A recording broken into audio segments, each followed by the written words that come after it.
friends and gamers, and welcome to both our channels. Welcome to the Fortress Jinx channel, as well as the Think Tank on Wintermute's channel as well. We decided to put it on both channels here today just for the fun of it and see what it is. Today's video, we're going to talk about Global War 1936 version 4. I'm missing out my words already at the start of the morning here. Version 4. So it's a hefty rulebook. It's 108 pages long, start to finish. And so far from what I've read, I've really enjoyed it. There's 16 chapters overall, and we're not going to get through all of it today. We're going to, it's going to be a multi-thing.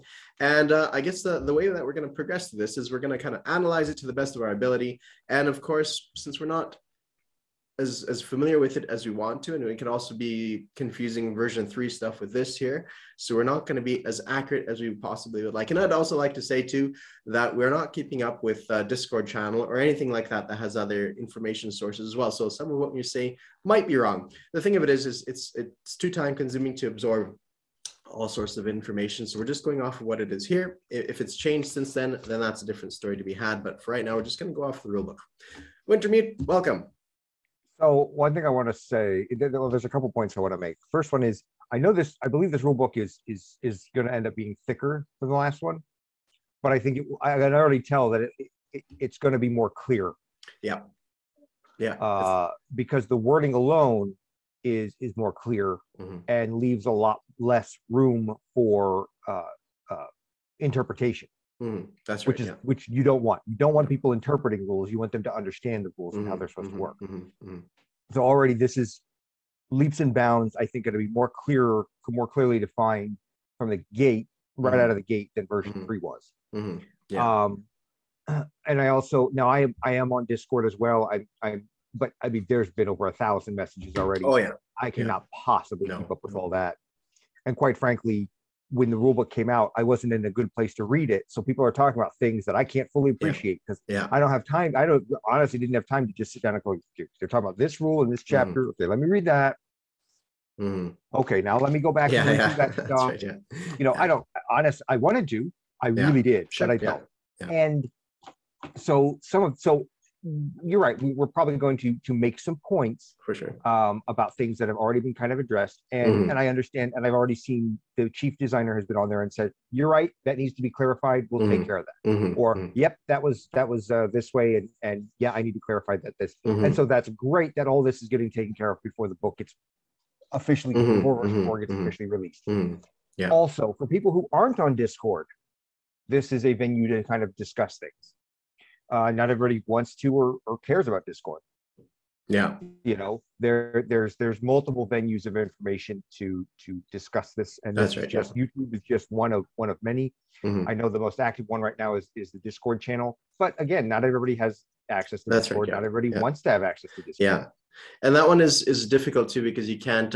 It's a stream of consciousness flow in some sense is like people's misunderstandings go on there, and so it kind of bogs some stuff down, and so it's like you can't, it's not like it's clean and efficient where you can just simply look at it and get what it's all said. Sometimes you have to wade through 2 pages of people's comments as they kind of sort something out before you get to some nugget of worthwhile information and such, which is that's just the way things go, right? So yeah, and I've been in that situation where I've been the one who's confused in what I was saying, and then I was confused by what other people were saying, and it took us half hour of back and forth because okay, I think I see the problem. Yeah. That's right. But we couldn't. You can't jump in at this point and distill a lot of that information out and kind of go, oh, okay, well, this is the takeaway. You got to stick through all that stuff. Yeah, for sure. So that's where we're at. So we're going to go through the rules now. Have grace with us, viewers. We might get stuff wrong. We might be confused. We just prior to starting this video, we had a discussion where we realized that. Anyways, we were discussing some things in version 3 that we both were on the same page with. One point I do want to make though is we don't have the whole picture. When it comes to version 4 yet. Now, and I've made it a point when dealing with version 4 because there was a trickle of this is going to change and this is going to change.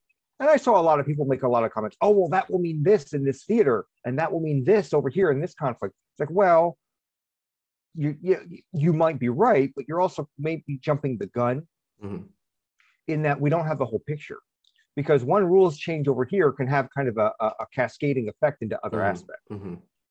So I deliberately made it a point not to comment on certain things until I didn't want to, until I had I had the whole rule book in my hands. There was I saw no value in commenting about a change to this one rule over here until I could see this change here and this change here and this change here, because all that interplays with each other.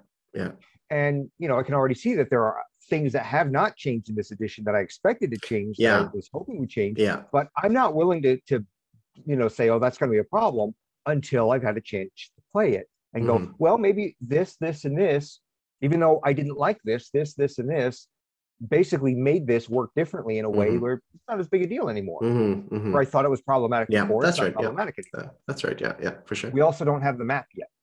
Yes, and the map's a big factor to things. So I'm still reserving judgment on a lot of things, and commentary on a lot of things. Not just judgments, maybe a little the wrong word, but I'm still reserving, the right to change your opinion. Strategy. There's no point in thinking about strategy at this point. Because who cares? Until I see the map, I still have a complete picture, and you can't build a strategy until you have the whole picture. So and it also makes that caveat. If we ever say something like, this is a really good idea, or this is this is something that we really like, or this is something that we don't like, that's subject to change depending on how when the map comes out and what we see on the map and such, right? So things will be subject to change as we go through things. So we thought the way we'd go through the rule book is kind of go through it essentially and point out things that really stuck out to us, kind of good things, things that we think we're surprised by, and just a few other odds and end bits and pieces.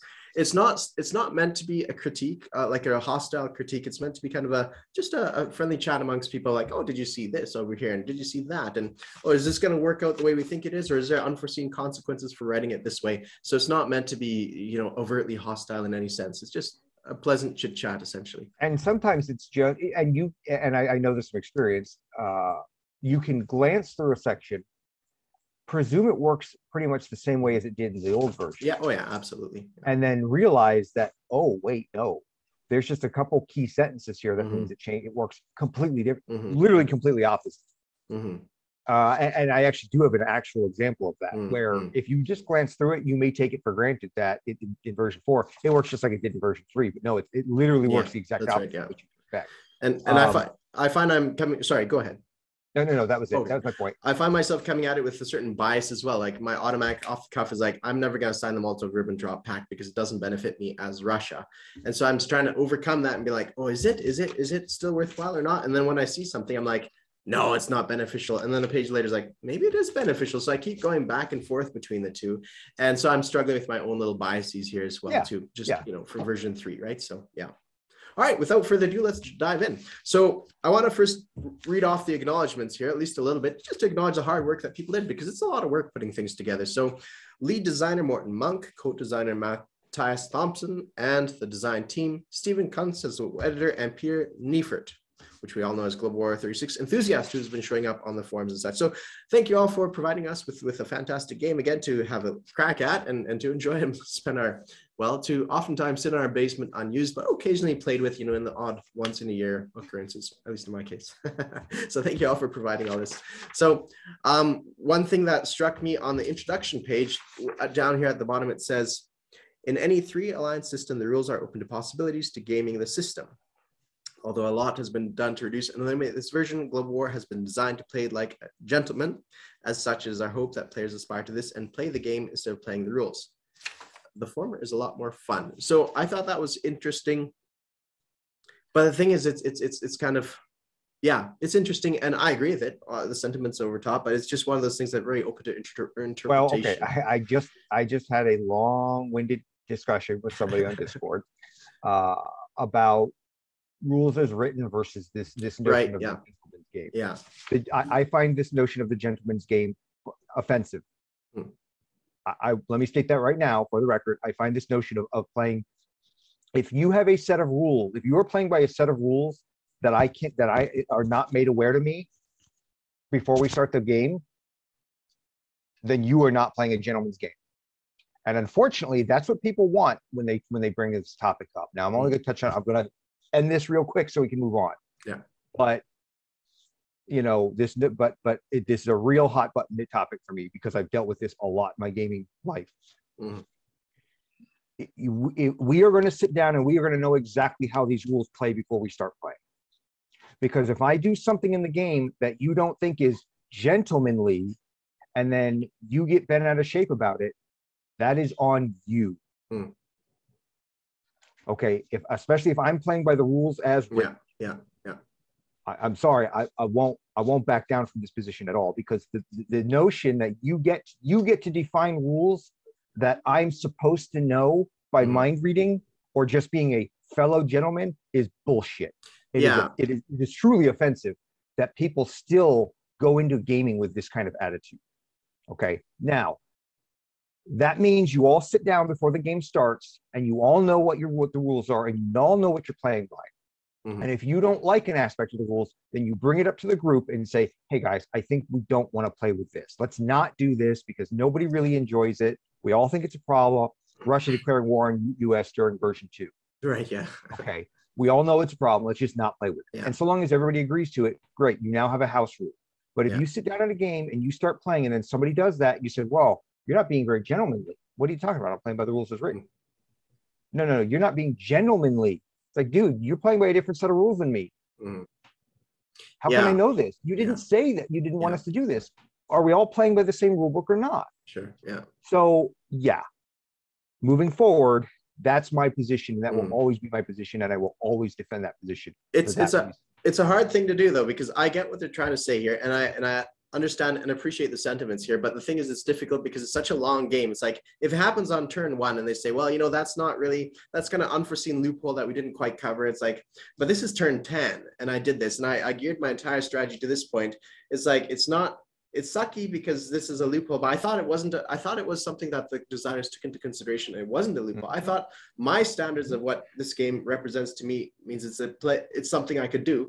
And then 10 turns in, you tell me I can't do this. Like, let's just scrap the game and start over. Is that what you're saying? Because that's everything I've orientated myself towards. So it's like the accusation sometimes that's the best solution. Sometimes it is, yeah. But the accusation can be turned around as like, this is something I've been working for this exploitative, well, what I didn't think it was exploitative, but I thought it was a worthwhile strategy. And now you say it's not gentlemanly. Well, what about you not being gentlemanly to allow it to play? And it just gets kind of on the emotional level. It's like, I really don't know. It's like, at the start of the game, discuss how much level of grace, I know that's more of a secular term, but how much willingness to compromise you are. Yeah. How much level of grace that you want to allow for people. Do you want to be like, do you want to be forgiving of people's mistakes to some degree and be like, okay, that might change the nature of the game and I don't have a time for another game. So instead of you declaring war on South America, then let's just say that can we reset a little bit? We'll give you some, 3 turns back of and something like discuss it at the very least, how much level of grace so that you're not accusation of gentlemen. This goes to my point of how, that's what being a good, and I don't like the term gentlemanly. Okay. Sportsman is a better term or sports,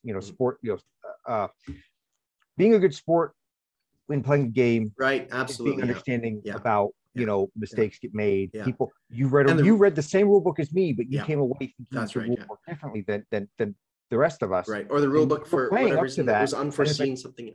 Yeah. Okay. You misunderstood how that worked. Okay. This is a problem. Yeah. Let's figure out how we can kind of get back on track and move forward. Yeah. I have no problems with that. I encourage that. Yeah. But we're all still playing by the same rule book, but we're allowing for mistakes. Yeah. And misunderstanding. Yeah, that's right. Yeah. And we're giving each other grace. We're and I mean, I've absolutely said, are you sure you want to leave that area like that? I mean, okay, that's right. I haven't started my turn yet. Before I go any further, are you sure you want to leave that seat out of the bed? That's and sometimes people go, oh, you know what? Now that I think about it, it's okay, great. I'm perfectly comfortable doing that. Yeah. And the same token, they may go, no, it's a calculated risk on my part. Not a problem. Yeah. And so I think that's being a good sportsman. Yeah. Being a bad sportsman is bad mouthing somebody because they played by the rules. Yeah, sure. That's bad sportsmanship. And what I would say is like what they intend by this is just to communicate amongst each other. Just communicate, be a good sportsman, and be like, just have a friendly game. Be like, oh, it looks like Germany might be gearing up to attack South America. Like that's not something that I know the rules say that, but we should probably not do that because that will screw up. Like communicate, maybe not to that level. Maybe that's a poor example, but just be willing to not hold all your cards to your chest and be like, oh, he's making some sort of mistake. I'll catch him like just before he does it. And now especially if you're playing with a group of people you don't know. Yeah. There are people that I've gamed with where we all do this. We all like. Yeah. Okay. You don't let anything go. You don't let anything go. Right, but that's how I know this group. I know that's how we do it. Sure. As soon as a new person comes in, that's okay, we're gonna be a little more lax about that. That's right. And once they're up to par with the expectations of the group, then they'll go, I got you guys. I see how this works. All right. And maybe that's not their play style and they're not comfortable with it. Maybe we're not the best group for them. That's okay too. Sure. Yeah, absolutely. Being a good sport though, I think you hit the nail on the head is it is going into a game and assuming your opponent knows the rules as well as you do and knows the things that are unpopular as well as you do, and then beating them up if they step out of line with what you think they should be doing, as opposed to simply saying, oh, hey, we didn't talk about this, but it looks like you're moving in this direction. Maybe we should address it now before we take. That's being a good sportsman, rather than just sitting there and this guy's an a-hole. He did that. Yeah, for sure. He's one of those people. We're not going to invite him back. I'm not playing with him anymore. No, we're done. That's being a bad sport. Yeah, for sure. Right there. Yeah. So, one last point. Right. I don't want to bog this down, but one last point is like, if you're playing by the rules, but you also want to play by the historical reenactment kind of thing. So it's like, what level of historic reenactment do you want? Do you want kind of somewhat alternative history stuff or not? And then, just talk about it, right? Talk about what kind of game talk about it. Figure it out. But yeah, nothing bad there, right? It's all the spirit behind that. I understand the sentiment. Okay, moving on. The spirit behind it is absolutely legitimate. Yeah. I think the execution of it, though, a lot of people get wrong. Yeah, it could be. Yeah. Okay, moving on. So we don't want to get bogged too much down. One thing I note on the second page there is that they're going to have maps marked with the South African Union. That's kind of cool. I thought that was kind of a neat little addition just on the second page there. I don't have page numbers on mine in the glossary there. I thought that was kind of neat to have. It opens up to more expansions and such, right? What were you saying? So under the British Commonwealth, it says that the map's going to be marked with the South African Union, which I thought was kind of cool. Okay. They're actually going to have all zones in the map marked with. Oh, yeah. That's kind of neat. Opens it up to expansions and such. I believe from reading this and some of what else I've heard, it sounds like Manchukuo is going to have its own roundels. That's cool. That's really cool. I like that concept. For historical accuracy. And, absolutely. And the thing with that is it's kind of nice if they just do it like that, and they say, okay, like all of Manchukuo is going to just be under it's fully under Japanese control, but in the future, you can easily transition into an expansion. That's right. Yeah, a lot of that stuff is already done. Yeah. If you don't like having the Manchukuo roundels on the map, what you do is you just place the Japanese roundels over them, so it's all Japanese. You don't have to worry about it. It's not that big of a deal.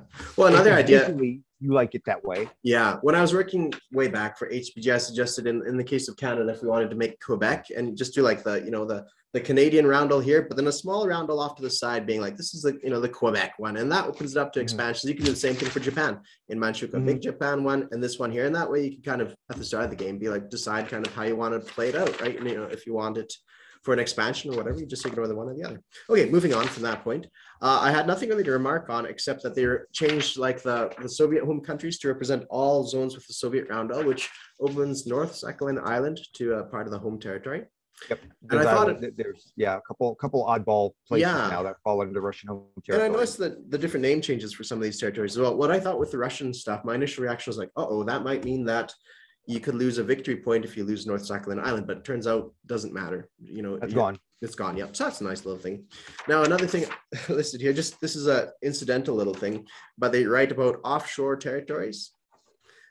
That's just from a design perspective, like, okay, offshore territories, what does that mean? You mean islands or something like? Offshore territories. Where are you reading that at? So it's on this page. I don't have page numbers. I could only tell you it's I noticed they don't have page numbers. Yeah. 0.3, I think. Okay, I'm there. Oh no, not 0.3. Yeah, so offshore territories, it's like, I know what they mean by that. It's Crete, it's Sardinia, it's Cyprus, it's islands and such. It's just a little stumble over the word there. It's like offshore territories, off what shore, off, like technically Britain is offshore. You know what I'm trying to get at. Australia is offshore. It really depends on Yeah, and that might be something they need to define better. Absolutely. Yeah, I'm just pointing it out. Probably, like they could say something like multi-territory island, but then it's like, and I will tell you from experience, sometimes you'll use a term to describe a concept when you're writing rules, and then you intend to go back and I've got to flesh that out a little bit. Yeah, I'm going to use this as kind of a placeholder term. Yeah, that's right. So it's possible that just never happened. Maybe, yeah. And I know that third edition had sentences in there that needed to be deleted before it went to print. Yeah, they made it through somehow. Yeah. They made it through. So I get how that could happen. Oh yeah, totally. Yeah. I have nothing really to comment all the way till the very end, where it mentions under movement bonuses or bonuses and die roll modifiers, way at the end where it says each player subject to the highest negative attack or defense penalty, except for modifiers for Germany, Operation Barbarossa, and surprise attack by Japan. That's kind of interesting. It means you could stack some of your modifiers up together. Yeah,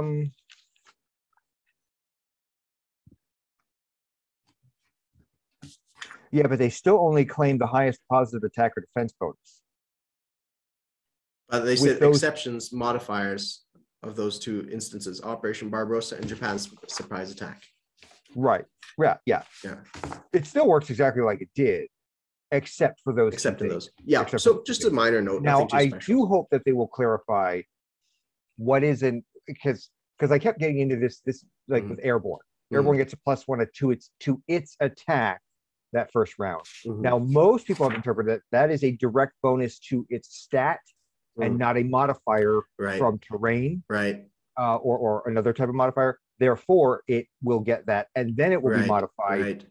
But other people have interpreted it that it's still a bonus. That's a fair point, because say advanced submarines get a convoy rating modifier of +4, but they also have a mechanic for Wolfpack that it's like for if you have more than one sub, it's +1. Those have always traditionally stacked. They've traditionally stacked, And those have always traditionally stacked. We're talking about standard combat. Combat, right. But it says bonuses and dice roll modifiers. So technically, a person could interpret that and say it is a dice roll.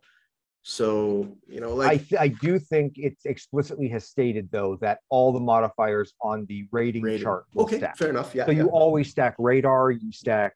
Fair enough. The number of shit. So you're right. Somebody could, if you haven't read that particular section, it could be. Again, this goes, there's a whole other discussion there, but it's mostly just my interpretation of it, because it's like negative attack or defense penalty is like, well, it's not an attack against a convoy line, it's a raid against a convoy line. It's like, okay, that makes more sense. And I think this is a problem that people who are brand new to the game are more likely to have than people who have been there, because people who've been there will say, well, okay, yes, but we're talking about standard combat versus convoy raiding combat. And I believe the wording is in there to distinguish the two. It's just can be a little, you got to kind of search for it a little bit. But on the other hand, maybe to make the game more accessible, this is something they need to reconsider in kind of blanket statements. Make sure your blanket statements are a little bit more either narrowed, or so that they cannot, or that they're less likely to be interpreted as, okay, well, it applies to everything that's related to combat. Well, it's not necessarily true. So I'm reading a book by one of the designers or editors of Axis and Allies, and he was saying that they shortened, before they were like ground combat and naval combat, and they had reduced it to combat sequence, and that applies to both territories. So sometimes it needs to be streamlined in that sense to shorten everything. Instead of naval, air, or land, you just combat sequence, and that resolves it and shortens your rule book by a little bit too. So in this circumstance, attack and defense penalty, the fact that they mentioned later on with anti-submarine warfare, the defender gets a +2 for defense of the convoy line. It starts to blur the lines between what they mean by attacker and defender, right? So anyways, doesn't matter. Yeah, it can. Yeah. Okay, on to chapter 1. One thing that was different is no, hold on. Warship, any naval unit that is not a naval transport. That's different. It is different, yeah.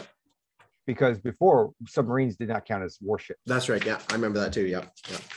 Because I specifically asked you because of the wording in Canada warships. Yeah, that's right. Yeah. And I had to clarify that. Yeah, for sure. So that was one thing that's different. Everything else is pretty much the same, or if it's different, it's different in a very kind of minor way that is gonna probably isn't going to have a huge impact on things. Yeah. On to the map.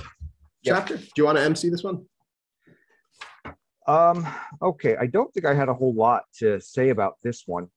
There's not much. If we don't have the map, then it's hard to. Yeah, and that's part of the issue. Now, I do know that the sea zones are going to be numbered differently. They do say that, which is really cool. I like that. Which is good because I know there was a lot of discussion about what constitutes the Indian. Where does the Indian Ocean begin, and where does the Pacific Ocean begin? That's right. Yeah. Begin and end. So it also helps when you're setting up, so it's not like where's 3, and you're looking all over the board for 3. Yeah. That's right. Yeah. So okay, here it is. Okay, A3 is A. All right, Atlantic. All right. Well, at least I've got. So no, I think that's a step in the right direction. A very a quality. It's a quality of life kind of thing. That's right. Yeah. Convoy lines are pretty standard. Railroads. It sounds like broad gauge and a white and yellow. Yeah. Now they'll be colored differently. That would be nice. That's what version 2 map had, and I find in version 3 it's like, okay, so the if you have the map in front of me, it's like, okay, so the narrow gauge is like the checkered things are like this, and the broad gauge is like this, right? So it's like, okay, the white spots, you have to judge by the white spots, and that's not the most pleasant, because if you look at it this angle at your table, I think this will be an improvement. Yeah, even though I haven't seen it, I think it will make more sense. Yeah, I think colored different. Yeah, absolutely, that's a good improvement. There are some changes to some of the terrain combat modifiers. Yeah. I don't really think those are worth going a lot into great detail about. Although they have changed the way the movement stuff is worded. Let's look at mountains real quick. All land units immediately end their movement upon crossing or entering mountains. Yep, perfect. Love that. Okay, which is way more clear than what it was in the last edition. Oh yeah, for sure. There were numerous discussions about, okay, well, I've got a movement bonus, or I've got a movement of 2. I move into the mountains using movement point number 2. I have a movement point left. I then leave the mountains to go into someplace that is not mountains and doesn't have a mountainous border. We've always played that. Sure, that's perfectly legal. Yeah. But I've had people argue, oh no, that's not how it works. Their movement becomes 1. Yeah, but they started with the movement of 2. They used a movement point to get there. It then goes down to 1. They still have 1 movement point, so that they can move again. So I don't see what the problem is. So long as they're not moving back into mountains or whatever the case is. This is a lot more clear. It is. Yeah. And I'll tell you, numerous games were played by the way that I don't think they intended to be played because of the way it was worded. So hopefully this will make a lot more sense. I think one thing I will throw out there is there are probably a lot more questions than what are being asked right now, because some of this stuff ain't going to come up until you actually move the pieces. Sure, that's right. Yeah, you actually put the pieces on the board. And you can only hypothetically, run this through your brain so many times before you just can't take it any further until you put the pieces on the board and have to actually physically interact with it and see the impact of the ramifications of the rules, and then a whole new slew of questions and clarifications. That's right. Yeah, for sure. And that's really the point I want to get to. Personally, I want to get my hands on with it. No, that's right. Just another illustrative point from what you said before about mountains and movements and such. So I found the same thing in my last YouTube board game. Is like, I have cavalry in a mountain, so they're not impacted by mountain terrain, and so they have a movement value of 2. Now they move into a desert. Does that mean that they use 1 movement point to get into the desert? Does that mean they still have 1 movement point, or do they slow down as they go through the desert? Like, maybe that's not the right example. Maybe it's something else, but it was something like, do you get the movement impact from the territory you travel through, or the territory you are in when you start your turn? Because the argument can be made, well, sure, it's mountain territory, but you're on the border of the, like, technically your units are just inside the border of that territory. And this was the discussion so my unit starts in mountains. Mountains don't count. It has a movement of 2. Yeah. I move into an open area with no terrain. Sure. Yeah. Then I move back into mountains. Right. Is that legal? And my group has always played it. You move into the open area, you have 1 movement point left. Yeah. You then move into mountains. You move back into mountains. Now, the original mountains don't count. Yeah. You move back into mountains. You still have a movement point of 1. Your movement drops down to 1. So you use that movement point to move into the mountains. Other people have said, no, your movement drops down to 1 and you use that point. I'm like, that doesn't, to me, that doesn't make sense. But it could be interpreted. I don't think that's what the rules intended. However, other people have argued that is exactly what the rules intended. I'm like, that's not how that reads. I could see it open to both interpretations because is the movement reduced from the top or the right, top or bottom. Yeah, actually, that's a great way of putting it. Yeah. So I think this is a lot more clear when it comes to those movement rules. Tundra and ice can now be moved on. Hey. Which is also different. Yeah, I mean, it's not going to come into play too often, but still be fun every time. Okay, great. It may have it's one of those things that could have a subtle impact in one of the theaters that you don't really foresee yet. Yeah, that's right. It'll probably be 10 games in, and suddenly you'll be in just the right position where you're like, oh wait, I have that as an option now.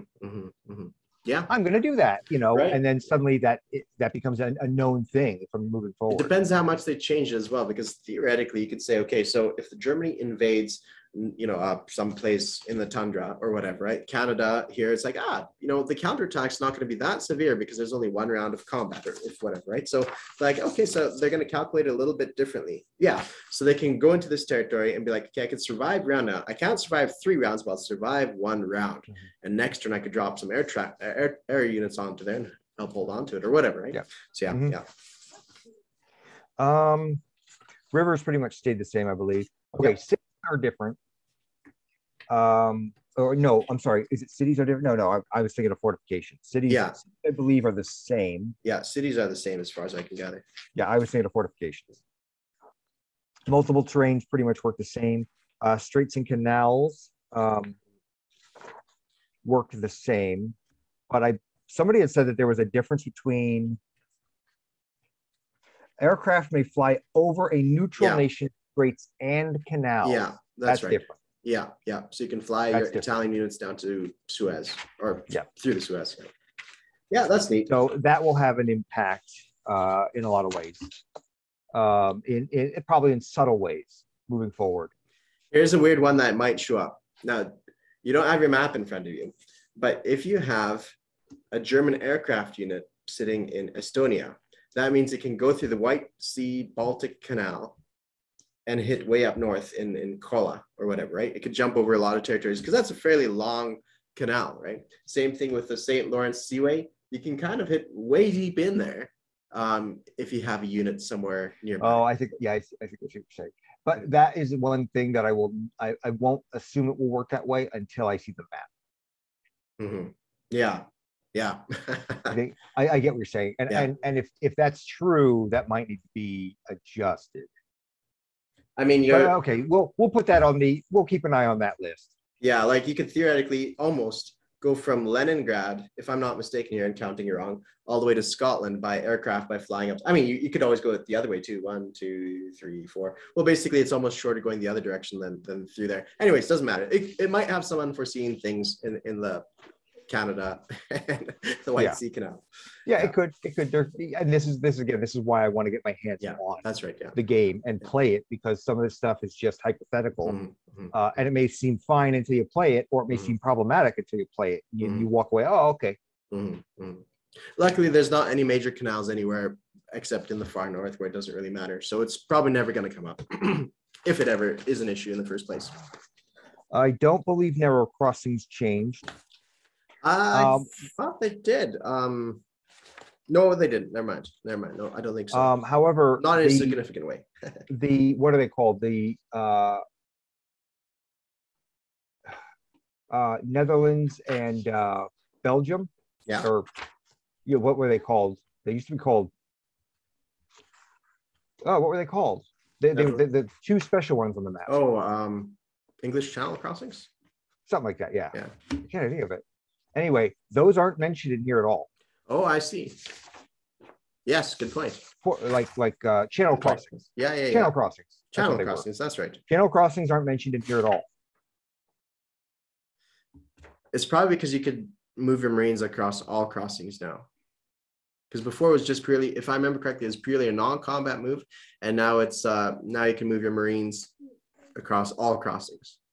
I'll have to double check it to see, but that's what I did. I didn't compare the versions, but I did notice that they weren't mentioned in here at all. It's going to be hard to play version 3 now that I read version 4. It'll be tainted in some sense. Yeah, it'll be difficult. I'll admit I'm not going to play version 3 until version 4 comes out. Right. I don't really have any desire to. Right. I wanted to quickly cover some stuff here too before we proceed onwards. I think we're all up to Straits, because I think Straits we'll talk about a little bit. Maybe we might talk about it. So convoy lines, I wanted to quickly point out that I think it'd be really cool if they created a Norway to Hamburg convoy line with a couple of bucks. There is? It's confirmed, yeah. It's already been stated that there is another German convoy line running along Norway down into Germany. Now, the details I don't know, but I do know Germany has another convoy line. Yeah. Which, of course, I agree that would make a lot of sense. But since they don't own both ends, it's only applicable once Norway is captured. So it might be a de-incentivizing them to capture Norway in that sense too, because the benefit you get out of it, unless they changed it drastically, but from what I remember, $2 plus their $1 bonus for holding northern Norway, which in this case is called Trondelag. I think that convoy line could be arguably still applicable whether they have Norway or not. Yeah, because in most other cases, historically it should be, because they still had shipping, because Swedish shipping still had to go through Norway, if I remember correctly. Well, that's true. That's true. Like during the winter. That's so true. I think there's an argument, and again, I don't know.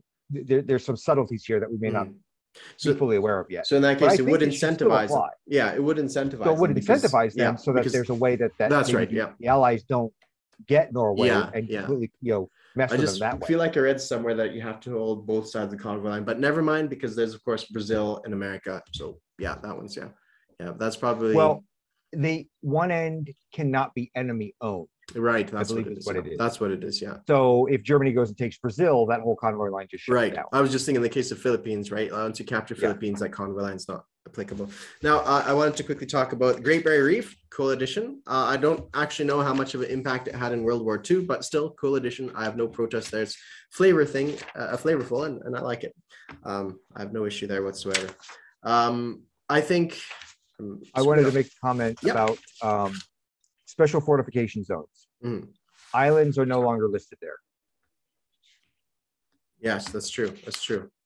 So, and this was explicitly pointed out by one of the designers that yes, islands were removed from that list. That's fair. That's fair. So if you're going to fortify an island, especially a large island like the Philippines, you have to put it on every, and I do know the map is cut differently now over there. Yeah. And my understanding, if I remember that map correctly, is Philippines border several different sea zones now. Yeah, I mean, So there's one fortification fortified. I mean, the Philippines is not a small piece of land. No, and it's a good piece of real estate.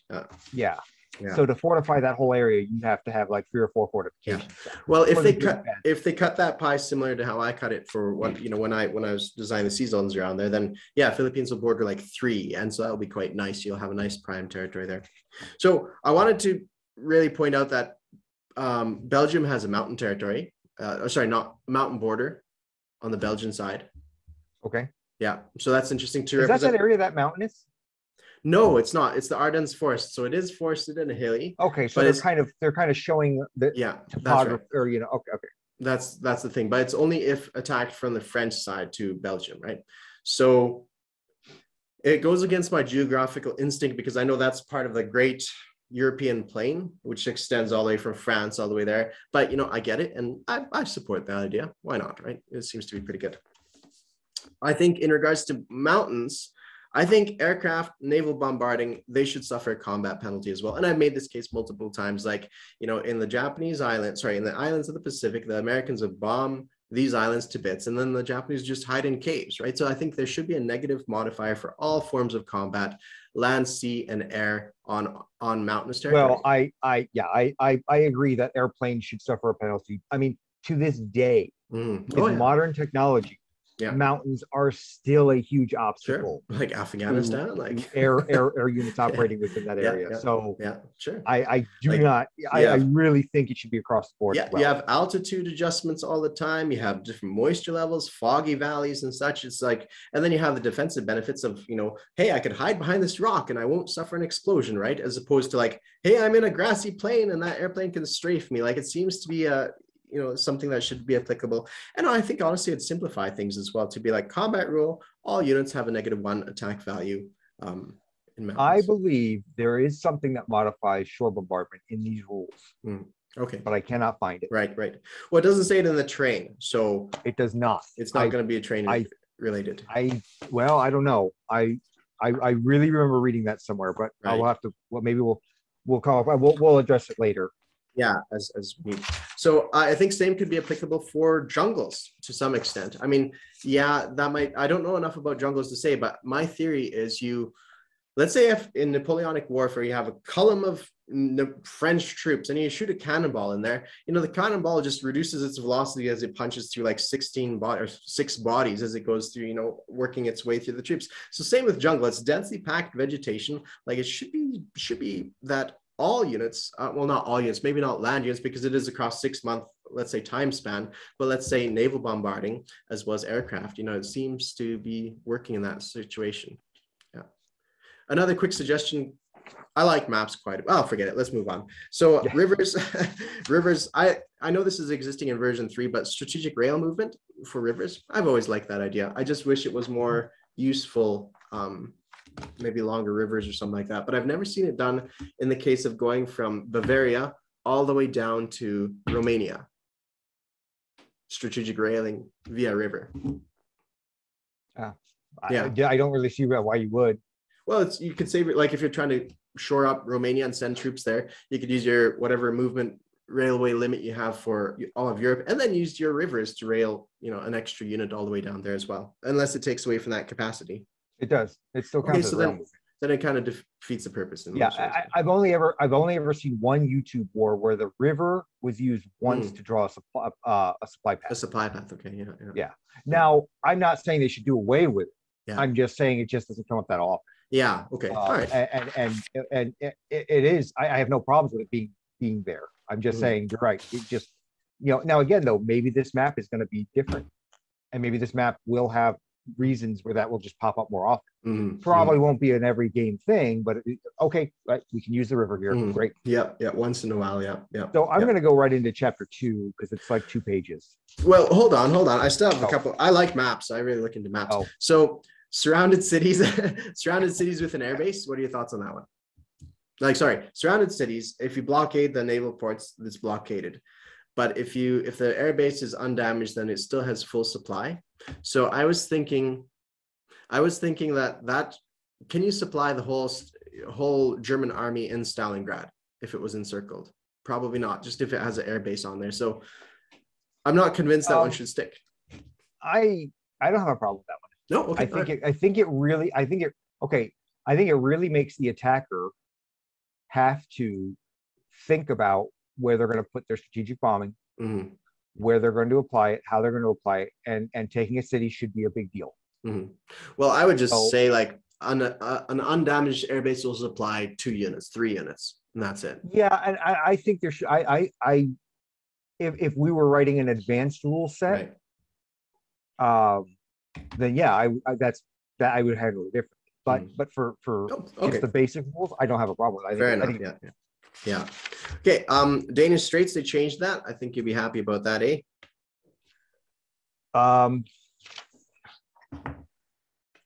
What? Sorry, they changed it so that basically the issue before was that Germany had no incentive to grab Denmark. Now, of course, there is an incentive because they get some strategic bonuses, but also at this point, maybe they have kept it the same. No, I don't think the basic way it works has changed. Okay. I think that other aspects of the game maybe that's are different in a way that will incentivize Germany to take from the get-go. Forcing a strait. I've heard that there's going to be a couple more straits, and there might be in the Dutch East Indies as well. There, British Malaya and all this other stuff. So Malaya and Sumatra, I think, will have a strait. Yeah, and actually, I by sheer coincidence, like 2 months ago, I'd asked my buddy John about this, and I asked him about the historical significance of that. Because if you look at the map in the real world, that area between British Malaya and Sumatra is real narrow. Yeah, it is. It is. I mean, this map has it like 8 times as wide. And that's it makes sense. Yeah. You need the space for that's units. Fine. Yeah. But I guess that's going to be considered a strait. And if you look at Google Maps right now, it makes complete sense why that would be. Yeah. Well, I wrote this whole document before and said, they called British Malaya or Singapore the Gibraltar of the East, because it was that significant. It was, I don't know how much. I just don't think it came up very often during the war like it did with Gibraltar. Yeah. And maybe that's why it gets overlooked. But geographically, it makes sense why the similar rules would apply. Now, if they recut those zones, it would also could have a huge impact. Now because right now you can go either way around Sumatra the way that the zone, because that entire sea zone surrounds Sumatra. So that story is relevant. But if they make it so that to go around this way, you have to spend 2 extra movements. To go through is 1 movement point. Well, then players are going to have to make that decision. Yeah, that's right. And that would make sense. That's why it would be reworked that way. Yeah, but that's going to be massively interesting in regards to the it's going to be hugely important for Japan to hold. It's already a special fortification zone. It's going to have a strait. You could throw coastal artillery on there, and basically your whole your whole eastern side is going to be protected. So that's really cool. I like that. I think that's it. I'm not going to bore you with anything else. Oh, thank God. Okay. Chapter 2, setting up. Okay, so this one is 2 pages. Okay. There's nothing here that I think is really even worth mentioning. I will say that 36, it says now that the game is designed for 3 to 6 players, as opposed to 3 to 8. Yeah. In version 2. Yeah. So now they're suggesting that 6 players is the cap. And I think most, and Panzer King has argued that he thinks that 6 players, Sky Marshal has argued that he thinks 6 players is about just right. Sure. Yeah. And I think I agree with it. Anything more than that, the game just becomes a slog for whoever has to sit on the sidelines. Yeah. The only reason they cut it to 7 and 8 before is because, I think, well, I don't know why, but basically it wasn't ideal. It's just, you can still do 8. It's just suggested that the enjoyment might drop off for some players. That's right. Yeah, that's right. Yeah. All right. Okay. How much time do we have in this video? I don't see any meter marker. I think 46 minutes we've been in so far, 45 minutes. Because chapter 3 is almost deserves its own video. Yeah, fair enough. Okay. Do we want to now we're getting into a lot more meat and potato stuff. Do we want to go ahead and wrap this video up, post it, and then maybe start with chapter 3 on another day? That sounds good. Maybe tomorrow morning. That sounds good. Excellent. I think because there's a lot to say about there is, and it's a lot of good stuff. I really like what it has to show. Yeah, excellent. Okay, so thank you. Go ahead, Aaron. No. I didn't. Am I doing the closing? Sure, do the closing. All right, we're done. All right. See you next time.